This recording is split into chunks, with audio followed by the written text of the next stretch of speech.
Hello दोस्तों, book readers club में आपका स्वागत है। इस वीडियो में हम लेकर आए हैं बिजनेस स्कूल किताब का चैप्टर 7। आपकी असली ताकत आपकी सबसे महत्वपूर्ण बिजनेस योग्यता विकसित करना। रॉबर्ट टी कियोसाकी का मानना है कि अमीर बनने के लिए सिर्फ पैसा कमाना काफ़ी नहीं है, उससे भी ज़रूरी है एक ऐसी स्किल विकसित करना जो आपको भीड़ से अलग बनाए, जो आपको नेटवर्क बनाना सिखाए, लोगों से जुड़ना सिखाए और आपकी लीडरशिप को निखारे। यह अध्याय यह भी सिखाता है कि अगर हम नेटवर्क मार्केटिंग या कोई बिजनेस शुरू कर रहे हैं तो हमें सिर्फ प्रोडक्ट बेचना नहीं, बल्कि लोगों को जोड़ना, प्रशिक्षित करना और प्रेरित करना आना चाहिए। 1974 मेरे जीवन में परिवर्तन का वर्ष था। मुझे यूएस मैरीन कॉर्प्स से छुट्टी दी जा रही थी। मैं असली दुनिया में प्रवेश करने वाला था। मेरी समस्या यह थी कि मैं किस दुनिया में प्रवेश करूं? क्या मैं अपने गरीब डैडी की दुनिया में प्रवेश करूं और ई क्वाड्रेट का कर्मचारी बन जाऊं, या मैं अपने अमीर डैडी की दुनिया में प्रवेश करूं और बी क्वाड्रेंट का की दुनिया में दाखिल हो जाऊं? जैसा पहले ही बताया जा चुका है, मेरे पास दो प्रोफेशन थे जिनके द्वारा मैं आसानी से ई क्वाड्रेंट में प्रवेश कर सकता था। मैं शिपिंग उद्योग में वापस जा सकता था और शिप ऑफिसर बन सकता था। स्टैंडर्ड ऑयल के लिए ऑयल टैंकर बेच सकता था, या मैं व्यवसाय एयरलाइन पायलट बन सकता था, जैसा मेरे कई सहपाठी ने किया। दोनों ही प्रोफेशन आकर्षक थे, परंतु मैं जानता था कि मैं अपनी बची हुई जिंदगी शिप ऑफिसर या पायलट बनकर नहीं गुजारना चाहता था। वे दिन अब गुजर चुके थे, हालांकि इसमें जोखिम ज़्यादा था और गारंटियां कम थी। परंतु मैंने अपने गरीब डैडी के बजाय अपने अमीर डैडी का अनुसरण करने का फैसला लिया। 1974 की शुरुआत में मैं मैरीन कॉर्प्स से मुक्त होने से पहले मैं अपने अमीर डैडी के पास गया। उसने कहा कि मुझे वी क्वाड्रेट की दुनिया का प्रशिक्षण दें। मुझे अब भी याद है कि मैं बायोकिकी में अपने ऑफिस में गया और उनमें अपने जीवन के अगले दौरे के बारे में सलाह मांगी। मैं 26 साल का था और मैं जानता था कि मुझे उस दुनिया में मार्गदर्शन की ज़रूरत थी। चाहे बहुत थोड़े लोग गए थे, यानी बी क्वाड्रेट की दुनिया। मुझे क्या चाहिए करना चाहिए, मैंने उससे पूछा। मुझे किस तरह के प्रशिक्षण की ज़रूरत है? अपनी डेस्क से ऊपर देखते हुए बिना किसी हिचकिचाहट के अमीर डैडी ने कहा, जाओ और सेल्स का कोई काम करो। सेल्स? मैं उस कुत्ते की तरह चिल्लाया जिसने लात मार दी हो। मैं बी क्वाड्रेट में जाना चाहता हूँ, मैं सेल्स नहीं जाना चाहता। अमीर डैडी जो कर रहे थे उन्होंने वह बंद किया, अपना चश्मा उतारा और अपनी ऊपर उठी आंखों से मुझे घूरते हुए कहा, तुमने मुझे पूछा था कि तुम्हें इसके आगे क्या करना चाहिए। मैंने सिर्फ तुम्हें बताया है कि इसके बाद क्या करना चाहिए। अगर तुम मेरी बात नहीं मानना चाहते तो मेरे ऑफिस से बाहर निकल जाओ। परंतु मैं बिजनेस मालिक बनना चाहता था, मैं सेल्समैन नहीं बनना चाहता था, मैंने बहस करते हुए कहा। देखो, अमित डैडी ने कहा, कितनी बार मुझे तुम्हें बताना पड़ेगा कि अगर तुम सलाह लेने के लिए आए हो तो कम से कम मेरी सलाह सुनने का शिष्टाचार तो तुम में होना चाहिए। अगर तुम मेरी सलाह नहीं सुनना चाहते तो फिर सलाह मांगना छोड़ दो, समझे? तो फिर मुझे यह समझाइए, सेल्स ही क्यों? मैंने अधिक विनम्र स्वर में जवाब दिया। मेरे दोनों ही डैडी कठोर थे और मैं जानता था कि अगर मुझे कुछ सीखना था तो सम्मान के साथ सुनना मेरे लिए बेहतर था। मुझे बताइए कि बेचना सीखना इतना महत्वपूर्ण क्यों है? बेचने की योग्यता बिजनेस में नंबर 1 योग्यता है। बेचने की योग्यता बिजनेस में नंबर 1 योग्यता है, अमित डैडी ने कहा। बेचने की योग्यता बी क्वाड्रेंट के सबसे महत्वपूर्ण योग्यता है। अगर आप बेच नहीं सकते तो फिर बिजनेस मालिक बनने के बारे में सोचने का कष्ट भी मत उठाओ। नंबर 1 योग्यता, मैंने अमित डैडी की बात को दोहराते हुए कहा। सबसे अच्छे सेल्समैन सबसे अच्छे लीडर होते हैं, अमित डैडी ने कहा। प्रेसिडेंट कैनेडी को ही देख लो, वे महानतम वक्ताओं में से एक थे। जब वे बोलते थे तो लोग प्रेरित हो जाते थे। ऐसा इसलिए होता था क्योंकि उनमें लोगों की आत्माओं को संबोधित करने की शक्ति थी। आपका मतलब है कि जब आप स्टेज या टेलीविजन पर बोलते हैं तब भी आप बेच रहे होते हैं? मैंने पूछा। बिल्कुल, अमित डैडी ने कहा। और जब आप लिखते हैं या आमने सामने की चर्चाओं में बोलते हैं या अपने बच्चे से बात करते हैं या बच्चे से उनके खिलौने उठाने को कहते हैं तो यह सभी चीजें बेचने की श्रेणी में आती हैं। आपके हाई स्कूल के टीचर्स हर दिन बेचने की कोशिश कर रहे थे। कुछ ने यह काम बहुत अच्छे तरीके से किया। मैंने व्यंग में मुस्कुराते हुए कहा, यही कारण है कि वे महान टीचर नहीं बन सके। सभी महान टीचर्स महान सेल्समैन रहे हैं। ईसा मसीह, बुद्ध, मदर टेरेसा, गांधी, मोहम्मद की तरफ देखो। वे सभी महान टीचर्स थे, जिनका अर्थ है वे सभी महान सेल्समैन थे। तो मैं बेचने में जितना बेहतर बन जाऊंगा, मैं जिंदगी में भी उतना ही सफल बन जाऊंगा। मैंने पूछा, इसे दूसरे तरीके से देखो, अमित डैडी ने जवाब दिया। उन लोगों को देखो जो जीवन में सबसे कम सफल हैं। वे ऐसे लोग हैं जिनकी बात कोई नहीं सुनना चाहता। क्या कोई भी बेचने में निपुण हो सकता है? मैंने पूछा। बिल्कुल, हम सब पैदाइशी सेल्समैन होते हैं। किसी बच्चे को देखो, अगर उसे भूख लगे और अगर उसकी इच्छा पूरी ना हो तो वह क्या करता है? हम सब पैदाइशी सेल्समैन होते हैं। वह रोने लगता है, मैंने जवाब दिया। वह चिल्लाता है, वह बेचना शुरू करता है। सही है, अमित डैडी ने कहा। क्या तुमने कभी किसी बच्चे को यह बताने की कोशिश की कि उसे कोई चीज नहीं मिल सकती? अगर पिता उसे यह चीज नहीं देता तो जिसकी उसे जरूरत है तो वह अपनी माँ के पास जाएगा। अगर माँ भी उसे नहीं दे सकती तो उसे चाहिए वो फोन पर अपने दादा दादी से बात करेगा। बहरहाल, जब हम बड़े होते हैं तो हम में से कई अपने हर मनचाही चीज हासिल कर सकता हूँ का नजरिया खो देते हैं। जब हम बड़े होते हैं तो हमें चीज मांगना बंद करने के लिए कहा जाता है। हमें कहा जाता है कि हम शिकायत करना बंद कर दें और तंग तंग करना छोड़ दें। इसलिए हम बेचना बंद करना सीख लेते हैं। तो वयस्कों के रूप में हमें दोबारा यह सीखना होता है जो हम पहले जानते थे। मैंने कहा, अगर हम जीवन में जो चाहते हैं उसे पाना चाहते हैं तो हमें निश्चित रूप से ऐसा करना होगा। अमित डैडी ने कहा, जब मैं 30 साल का था तो मैंने महसूस किया कि मैं जीवन की दौड़ में पिछड़ रहा था। मुझ में किसी चीज की कमी थी। मैं कड़ी मेहनत कर रहा था परंतु मुझे मेरी इच्छाओं के अनुसार परिणाम नहीं मिल रहे थे। जल्दी ही मैंने महसूस किया कि कड़ी मेहनत और सिर्फ कड़ी मेहनत से काम नहीं चलेगा। मैंने आखिरकार यह स्वीकार किया कि अगर मैंने खुद को नहीं बदला तो मेरी जिंदगी प्याला खाली रह जाएगा। इसलिए मैं जानता था कि मुझे खुद को बदलना था। यह मुझे धीमे धीमे समझ आया कि मैं यह नहीं जानता था कि लोगों के साथ सब प्रेषण किस तरह किया जाए। मेरे कर्मचारी मेरी बात नहीं सुनते थे। मैं उनसे कुछ करने के लिए कहता था और वे या तो कुछ और कर देते थे या फिर कुछ भी नहीं करते थे। मेरे ग्राहक भी मेरी बात नहीं समझते थे। मैं उन्हें बताता था कि मेरे प्रोडक्ट क्यों बेहतर थे और वे जाकर किसी और के प्रोडक्ट खरीद लेते थे।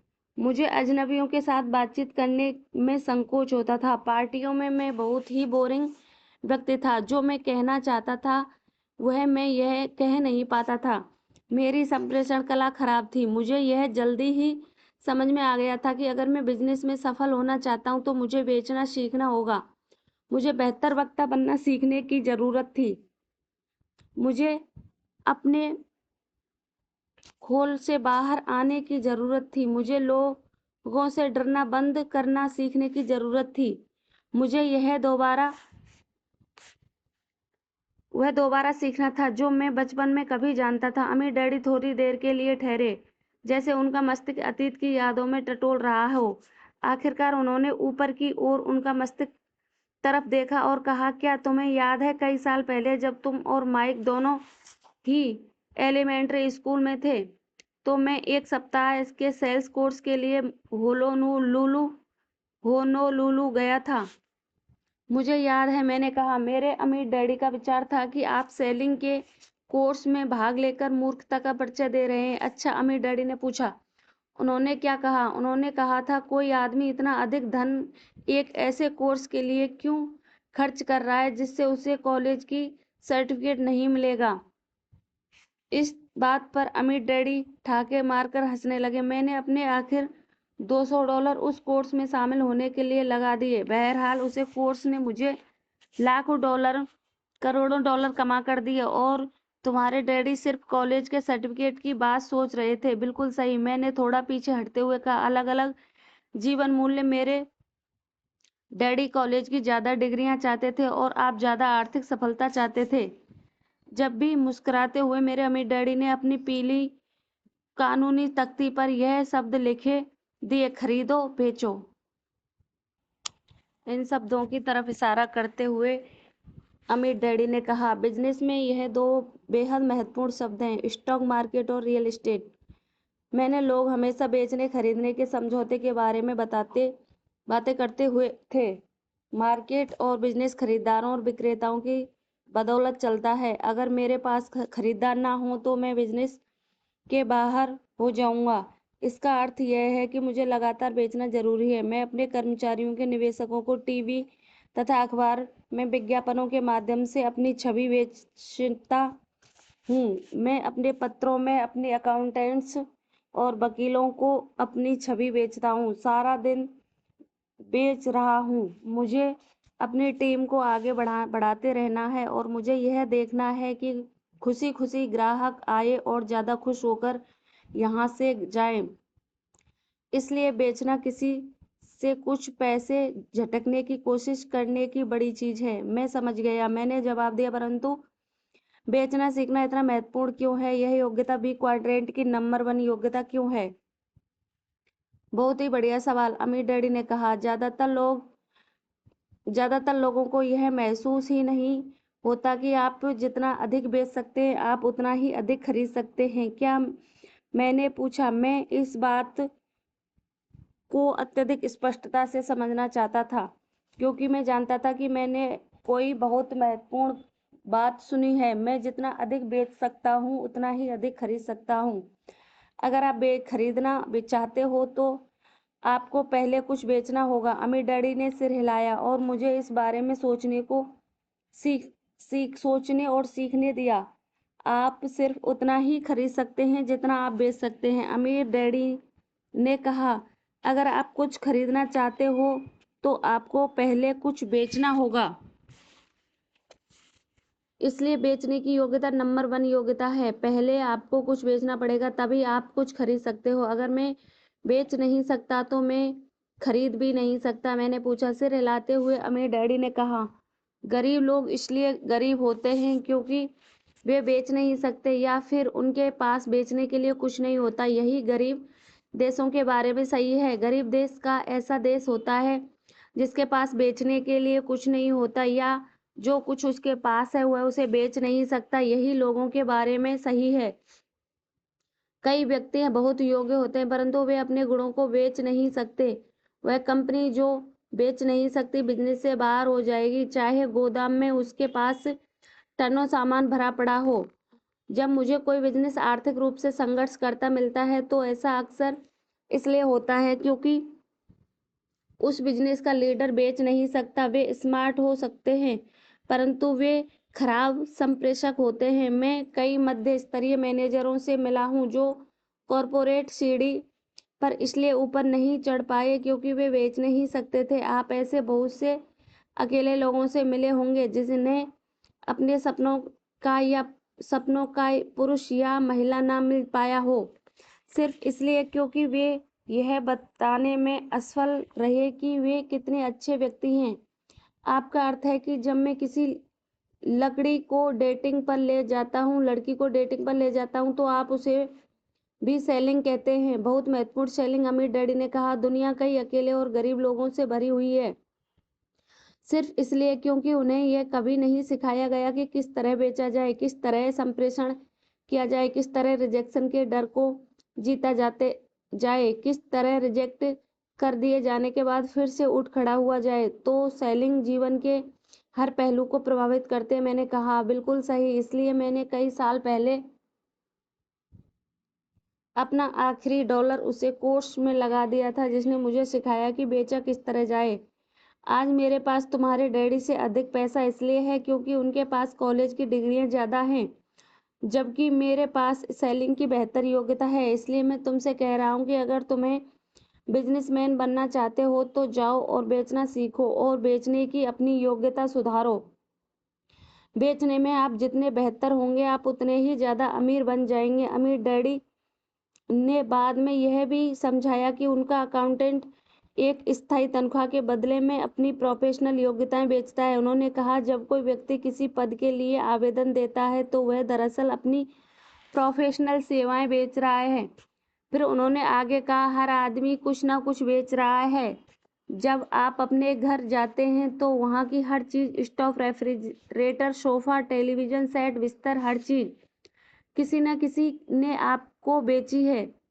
जब आप सड़क पर जाते हैं तो आप जितनी भी चीज़ों को देखते हैं वे किसी न किसी ने बेची है। हर चीज़ को आपके पास है, हर चीज़ आपके पास है, यह वह या तो आपको किसी ने बेची है या फिर आपने उसे चुराया है। अगर आपने उसे चुराया है तो मेरे ऑफिस से बाहर निकल जाओ, क्योंकि मैं चोरों के साथ बिजनेस नहीं करता। मैं उन लोगों के साथ में बिजनेस करता हूँ जो बेचते हैं।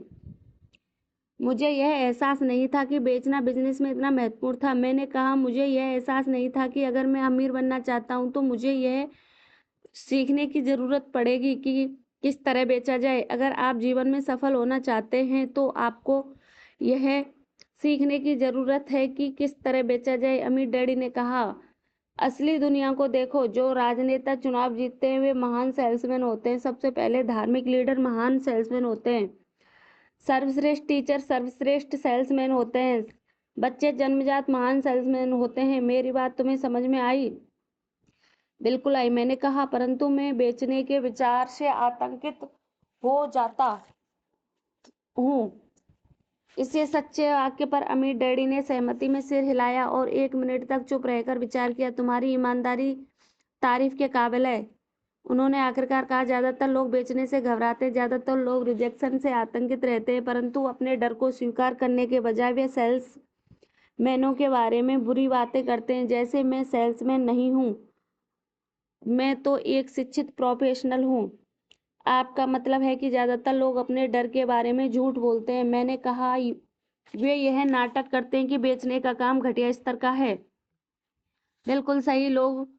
जो लोग बेचने से डरते हैं उनमें से अधिकांश यह बात नहीं मानेंगे, इसलिए वे सेल्स प्रोफेशनल का या उन लोगों का तिरस्कार करते हैं जो बेचते हैं। अमीर डैडी ने कहा, और जो लोग ऐसा करते हैं वे अक्सर गरीब लोग होते हैं।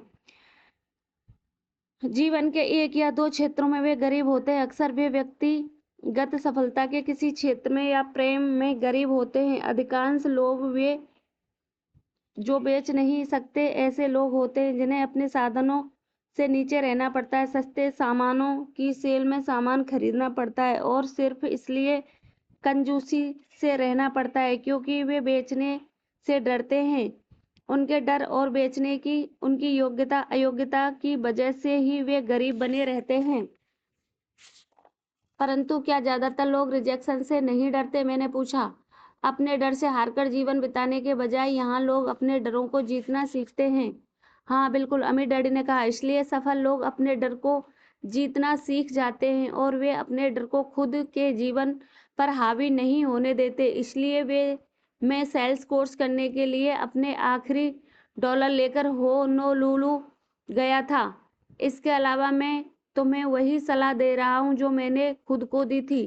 मेरी सलाह है कि जाओ और बेचना सीखो। मैं इसे दोबारा कहूँगा, जब कोई गरीब असफल या अकेला होता है तो ऐसा इसलिए होता है क्योंकि वह कुछ ना कुछ बेचने में असफल हो गया है। अगर आप अपनी मनचाही चीज हासिल करना चाहते हैं तो आपको पहले कुछ भी बेचना होगा। तो मैं अपनी मनचाही ही कोई भी चीज खरीद सकता हूँ बशर्ते मैं बेच सकूं? मैंने पूछा। अमीर डैडी ने सिर हिलाया। इसलिए सेलिंग तुम्हारी सबसे महत्वपूर्ण योग्यता है। क्या तुम यह सीखने के लिए तैयार हो? कि किस तरह बेचा जाता है। मेरी सेल्स इच्छा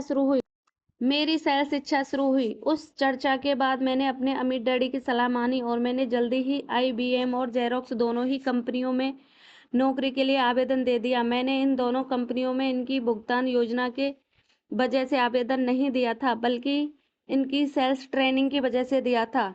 कई नेटवर्क मार्केटिंग कंपनियां भी अपने लोगों के लिए उत्कृष्ट ट्रेनिंग प्रोग्राम उपलब्ध कराती हैं। मेरे लिए बेचना सीखना रिजेक्शन के डर, अपने डर को जीतना सीखना है और अपने बात को सामने वाले के दिल तक पहुंचाना सीखना वह सर्वश्रेष्ठ शिक्षा है जो मुझे कभी मिली थी। बेचना सीखने से मेरी जिंदगी बदल गई। बेचना सीखने से मेरा भविष्य बदल गया। अपने अंदर से विजेता को बाहर निकालना।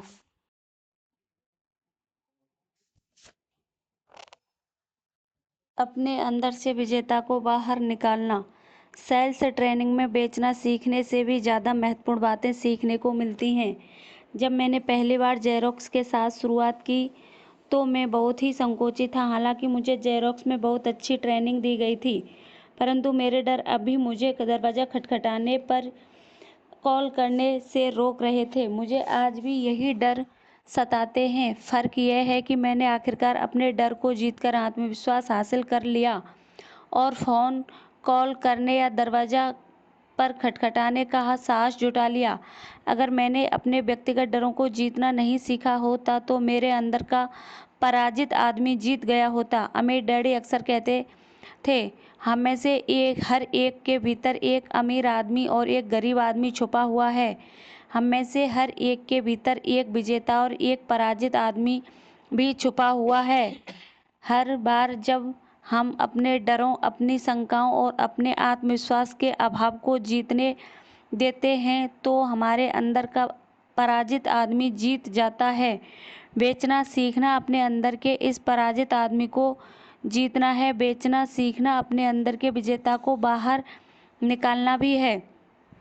नेटवर्क मार्केटिंग के साथ एक बढ़िया बात यह है कि यह आपको अपने डरों का सामना करने, अपने डरों से निपटने, अपने डरों को परास्त करने का अवसर प्रदान करती है और यह आपके अंदर के विजेता को जीतने का मौका देती है।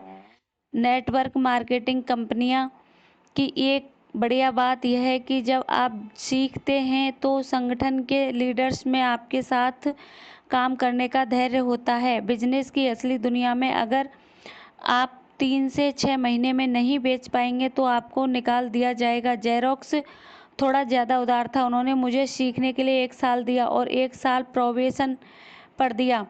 अगर मुझे 2 साल का समय नहीं मिला होता तो मैं जानता हूँ कि मुझे बाहर कर दिया जाता। आखिरकार बाहर निकाल ले जाने से ठीक पहले मेरा आत्मविश्वास बढ़ने लगा। मेरी सेल्स सुधर गई और 2 साल बाद मैं अपने ऑफिस में लगातार नंबर 1 या नंबर 2 पर रहने लगा। मेरी तनख्वाह से ज़्यादा महत्वपूर्ण बात यह थी कि मेरा आत्मविश्वास बढ़ गया।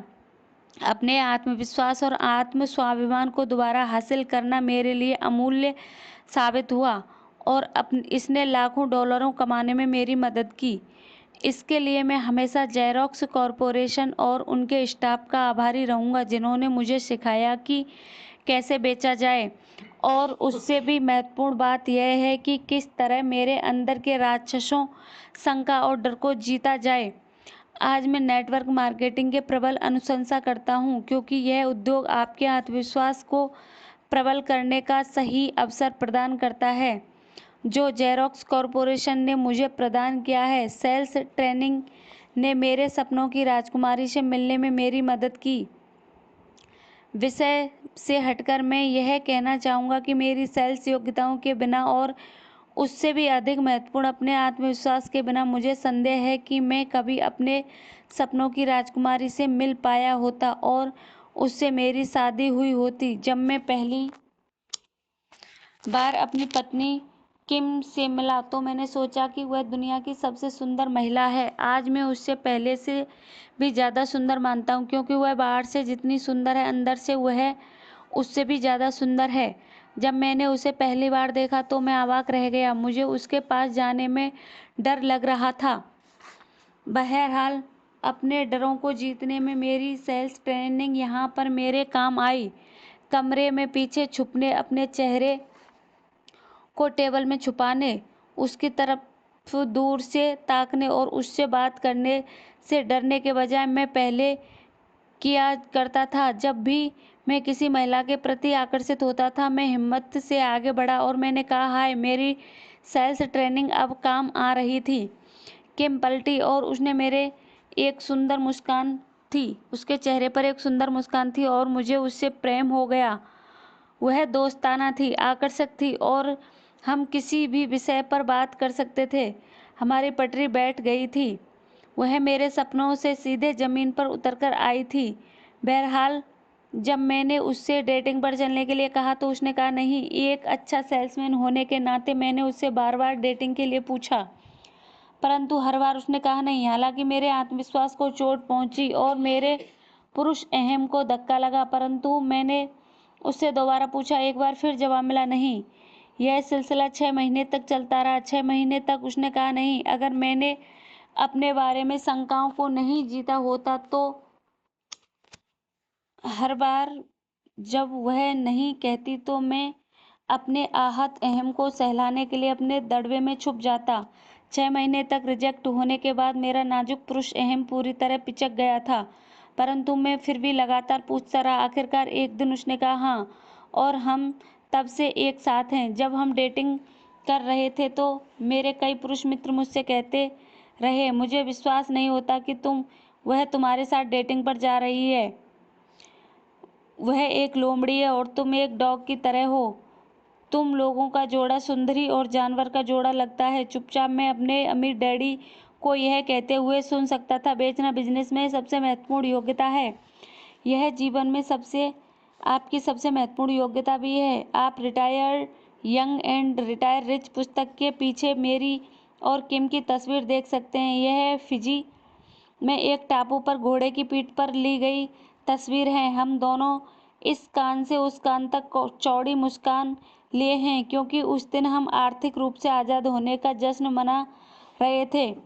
अपने दिल में मैं जानता हूँ कि मैं जीवन में किम के बिना सफल नहीं हो पाया होता। वह मेरे सपनों की राजकुमारी है और उसने मेरे जीवन को पूर्ण बनाया है। 2003 में इस साल हम अपनी शादी की 17वीं सालगिरह मना रहे हैं। रिजेक्शन पर एक शब्द। कुछ दिन पहले मैंने रेडियो पर एक विज्ञापन सुना। यह बहुत ही बढ़िया बिजनेस है, इसमें बेचने की कोई ज़रूरत नहीं है। मैंने अपने आप से पूछा, कौन व्यक्ति इस तरह का काम या बिजनेस की तरफ आकर्षित होगा जिसमें बेचने की कोई ज़रूरत ना हो। इस बारे में सोचने पर मुझे यह एहसास हुआ कि ज़्यादातर लोग उस काम की तरफ आकर्षित होते हैं जिसमें बेचना ना पड़े। हालांकि हम सभी कुछ ना कुछ बेचते हैं। मैंने इस बारे में जितना अधिक सोचा, मुझे उतना ही एहसास हुआ कि ज़्यादातर लोग बेचने के खिलाफ नहीं हैं। ज़्यादातर लोग सिर्फ रिजेक्शन को नापसंद करते हैं। मैं जानता हूँ कि मैं इसे नापसंद करता हूँ। मुझे रिजेक्ट किए जाने से नफरत है। चूंकि ज़्यादातर लोग रिजेक्शन से नफरत करते हैं, इसलिए मैंने सोचा कि मैं इस विचार को छोड़ दूँ जो रिजेक्शन शब्द पर एक अलग दृष्टिकोण होगा। 20 साल पहले जब मैं जेरोक्स कंपनी का संघर्षरत सेल्स प्रतिनिधि था तो मैं अपने अमीर डैडी के पास गया और उन्हें बताया कि मैं रिजेक्शन से नफरत करता था। मैंने कहा, मैं रिजेक्शन से जितनी नफरत करता हूँ उससे कहीं ज़्यादा मैं उससे डरता हूँ। मैं अपने आप को हर उस स्थिति से बचाने की कोशिश करता हूँ जिसमें रिजेक्शन का खतरा हो। मैं कई बार सोचता हूँ कि रिजेक्ट होने से बेहतर है मर जाना। हर बार जब मैं दरवाज़ा खटखटाता हूँ तो सेक्रेटरी कहती है, हमारे पास पहले से ही कॉपियर है, या हमें नए कॉपियर की कोई दिलचस्पी नहीं है, खासकर जेरोक्स के कॉपियर में। या वॉच सेल्समैनों की चर्चा नहीं करते, या हमें आपका प्रस्ताव पसंद आया परंतु हम आपकी प्रतियोगी कंपनी IBM का कॉपियर खरीदने वाले हैं। ऐसे समय मेरी इच्छा होती कि ज़मीन के अंदर किसी बिल में घुस जाऊं और अपने आप को दफन कर लूं। मैं रिजेक्ट होने के बाद बारे में जितना सोचता, सेलिंग छोड़ने और भाग जाने की मेरी उतनी ही ज़्यादा इच्छा होने लगी। मैं रिजेक्शन से जितना ज़्यादा दूर भागता था, जेरोक्स में मेरा बॉस उतनी ज़्यादा बार कहता था कि मुझे नौकरी से निकालने वाला है। रिजेक्शन सफलता मेरे लिए रिजेक्शन का मेरा डर तथा आत्मविश्वास, स्वाभिमान एवं आत्मविश्वास की मेरी कमी मेरा जीवन बर्बाद कर रही थी। ऊपर से तो मैं आत्मविश्वासी और बहिर्मुखी दिखता था, बाहर से तो मैं यूएस मैरीन का जॉन वेन नजर आता था, परंतु सच कहा जाए तो भीतर से मैं पीवी हरमैन था।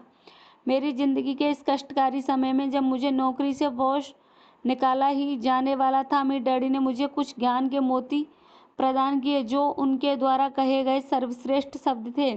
जिस दिन मुझे जेरोक्स में मेरे सेल्स मैनेजर ने प्रोबेशन पर रखा, उस दिन अमीर डैडी ने मुझसे कहा, दुनिया में सबसे सफल लोग दुनिया में सबसे रिजेक्टेड लोग भी होते हैं क्या? मैंने दोबारा पूछा, क्योंकि मुझे विश्वास नहीं था कि मैंने उनकी बात ठीक तरह से सुनी है। दुनिया के सबसे सफल लोग सबसे रिजेक्टेड लोग होते हैं। तुमने ठीक सुना, अमीर डैडी ने कहा। और दूसरी तरफ जिन लोगों को सबसे कम रिजेक्ट किया जाता है वे सबसे कम सफल होते हैं। तो अगर मैं जीवन में सफल होना चाहता हूँ तो मुझे ज़्यादा रिजेक्ट होना चाहिए, मैंने कहा। तुम मेरा मतलब समझ गए? अमीर डैडी मुस्कुराए। मैं नहीं समझ पाया। कृपया समझाकर कहिए, मैंने पूछा। अमेरिका के प्रेसिडेंट को ही देख लो। 49% मतदाता यानी करोड़ों लोगों ने उनके खिलाफ वोट दिया। उन्होंने उन्हें रिजेक्ट कर दिया। क्या तुम्हें कभी करोड़ों लोगों ने रिजेक्ट किया है? नहीं, मैंने कहा। ठीक है, जब ऐसा होगा तब तुम प्रसिद्ध और सफल बन जाओगे। परंतु उन्हें करोड़ों लोगों ने अस्वीकार भी तो किया है, मैंने कहा। यह सच है, अमीर डैडी ने कहा, परंतु अगर वे रिजेक्शन से डर जाते तो क्या वे कभी अमेरिका के प्रेसिडेंट बन सकते थे? नहीं, मुझे नहीं लगता। मैं जानता हूं कि कई लोग ऐसे हैं जो उन्हें रिजेक्ट ही नहीं करते बल्कि उनसे ज़्यादा बुरी निगाह से देखते हैं। कई लोग उनसे नफरत करते हैं, उनके चारों तरफ सुरक्षा गार्ड रहते हैं क्योंकि कई लोग उन्हें मारना चाहते हैं। मैं नहीं सोचता कि मैं उस तरह के दबाव को झेल सकता हूँ और शायद इसलिए तुम उस तरह की सफलता हासिल नहीं कर सकते जो तुम चाहते हो या जिसे पाने में तुम सक्षम हो। मुद्दे की बात यह है कि कोई भी रिजेक्ट होना पसंद नहीं करता, परंतु सबक यह है कि जो लोग रिजेक्शन में भाग रहे हैं वे इस धरती पर सबसे कम सफल लोग हैं। इसका यह अर्थ नहीं है कि वे अच्छे लोग नहीं हैं, इसका सिर्फ यह अर्थ है कि वे लोग उतने सफल नहीं हैं जितने कि वे लोग उन्हें बहुत बार रिजेक्ट किया जाता है, वे लोग जो रिजेक्शन से भागते नहीं हैं। इसलिए अगर मैं जीवन में सफल होना चाहता हूँ मुझे अधिक से अधिक रिजेक्ट होने का खतरा उठाना चाहिए। बिल्कुल सही, अमीर डैडी ने कहा।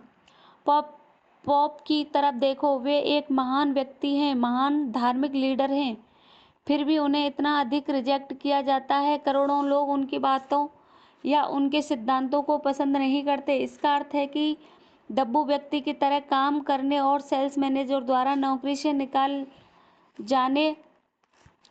दिए जाने के बजाय मुझे बाहर जाना चाहिए और रिजेक्ट होना शुरू कर देना चाहिए। बहरहाल अगर तुम रिजेक्ट होना शुरू नहीं करते हो तो तुम्हें निश्चित रूप से नौकरी से निकाल दिया जाएगा। अमीर डैडी ने मुस्कुराते हुए कहा, देखो, मूर्खता मत करो, दुनिया में भागते मत फिरो और अपने चेहरे की जिंदगी की दीवारों को छुपाते मत फिरो। हाँ, तुम्हें रिजेक्ट होने का जोखिम लेना चाहिए, परंतु तुम्हें अपने रिजेक्शन से सीखना भी चाहिए और सब यही सुधार का अर्थ है। रिजेक्शन और सुधार, मैंने कहा।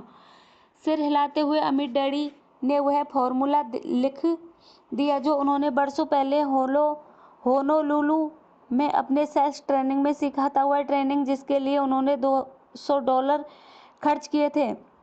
रिजेक्शन और सुधार, शिक्षा और प्रगति। मैंने इस फॉर्मूले को कई वर्षों तक अनुसरण किया है।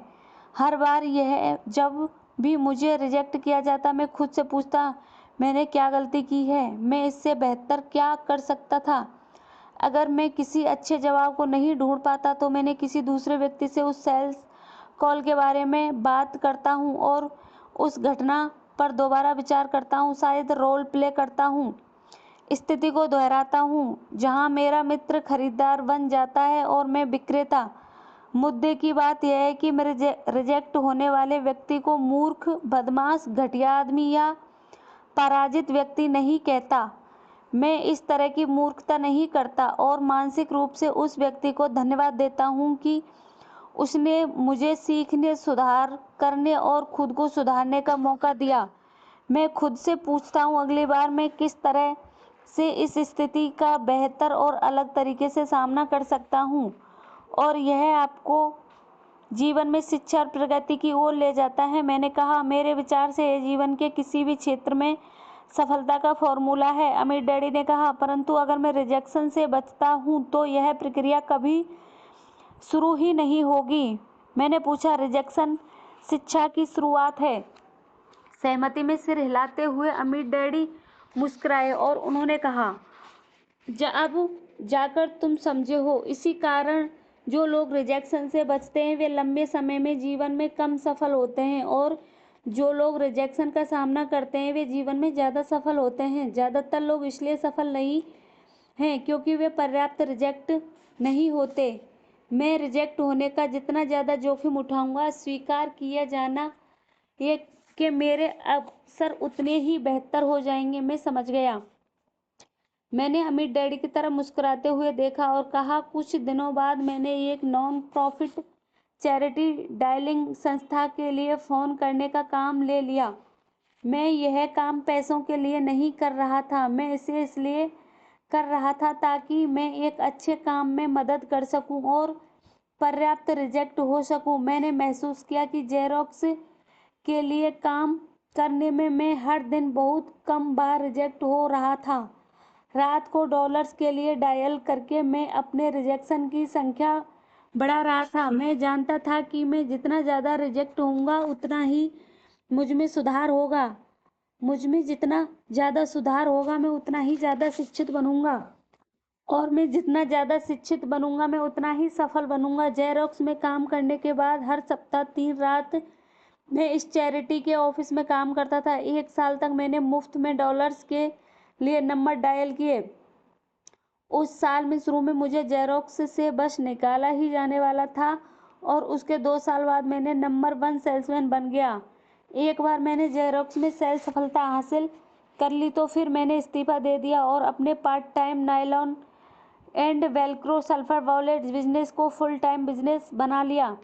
मैं बी क्वाड्रेंट में अपनी यात्रा शुरू कर रहा था। मैंने यह सबक सीख लिया था कि मैं रिजेक्ट होने का जितना जोखिम उठाऊंगा, स्वीकार किए जाने के मेरे अवसर उतने ही बेहतर हो जाएंगे। 98% रिजेक्शन।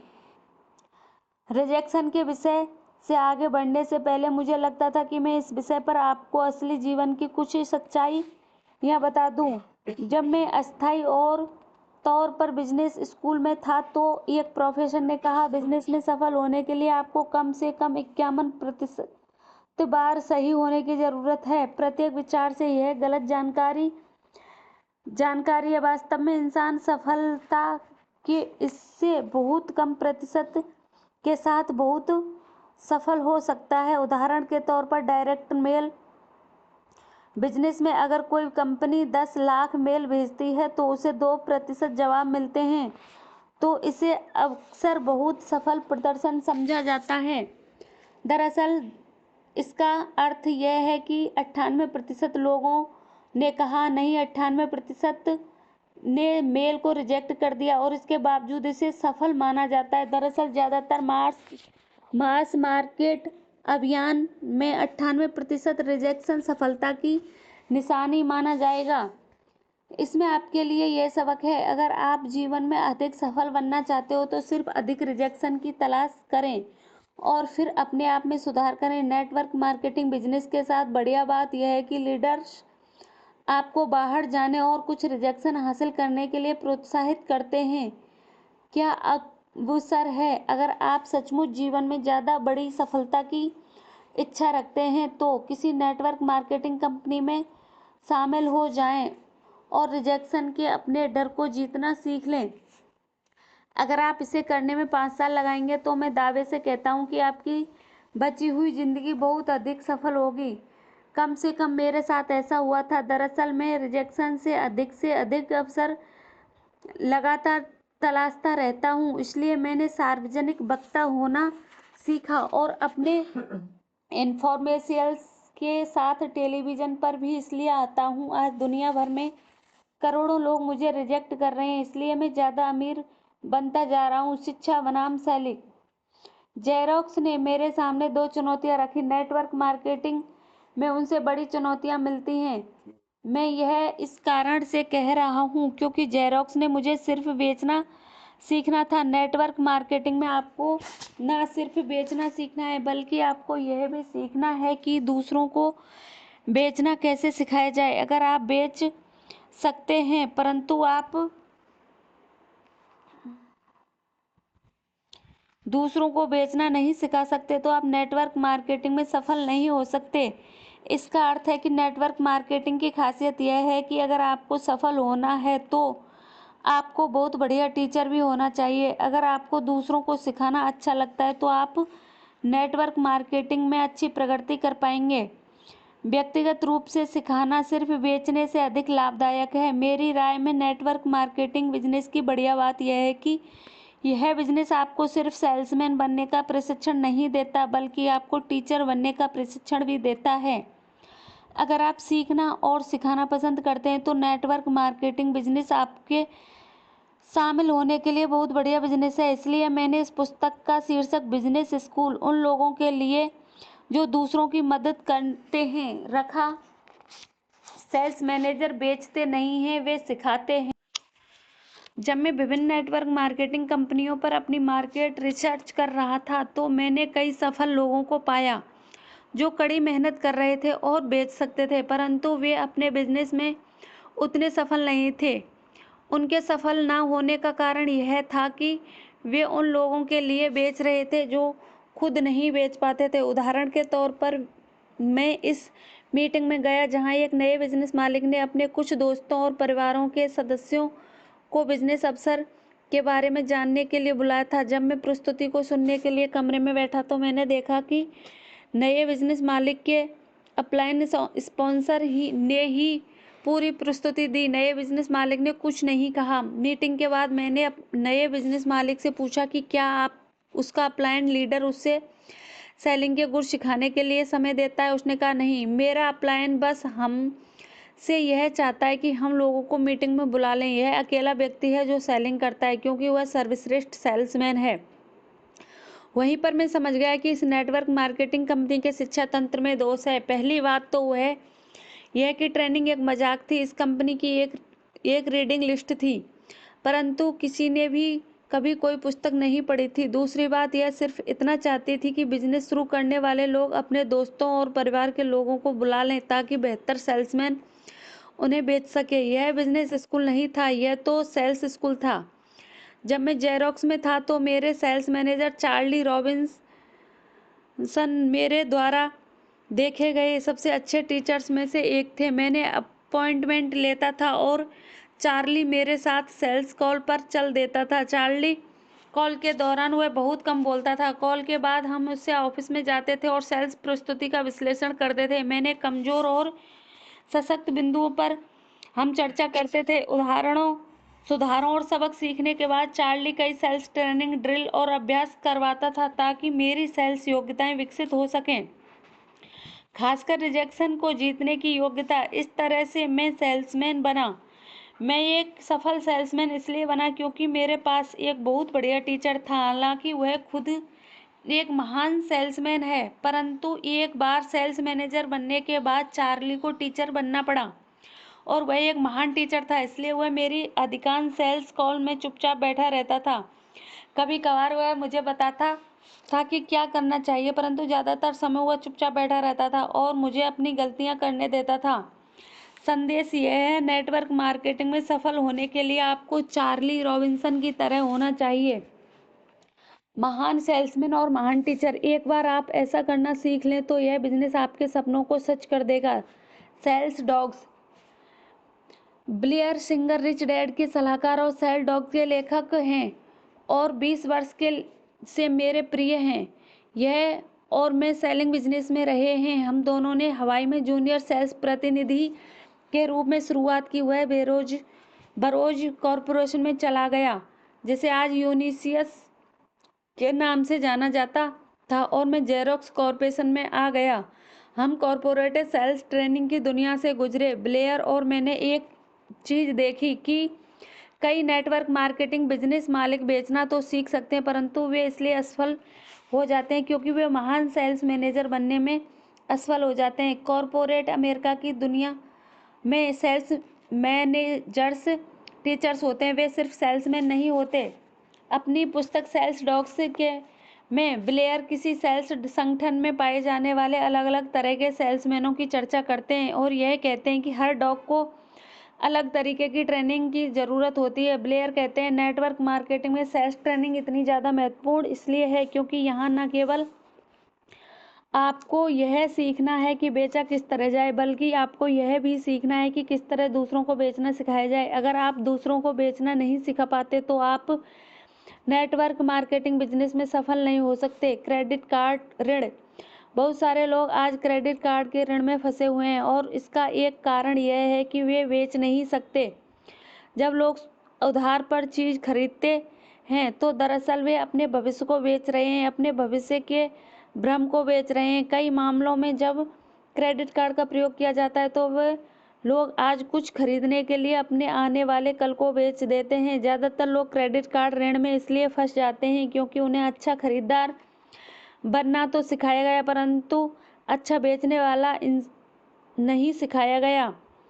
अपने आने वाले कल को बेचने के बजाय मैं आपको नेटवर्क मार्केटिंग बिजनेस में शामिल होने की सलाह दूंगा ताकि आप यह सीख सकें कि किस तरह बेचा जाए। अगर आप बेचना सीख लेते हैं और सफल नेटवर्क मार्केटिंग बिजनेस बनाना सीख लेते हैं तो आप अपने क्रेडिट कार्ड का प्रयोग करके जो चाहें खरीद सकते हैं और क्रेडिट कार्ड के बिल का भुगतान हर महीने के आखिर में कर सकते हैं। मेरे लिए यह अपने कल को बेचने से ज़्यादा समझदारी का सौदा है।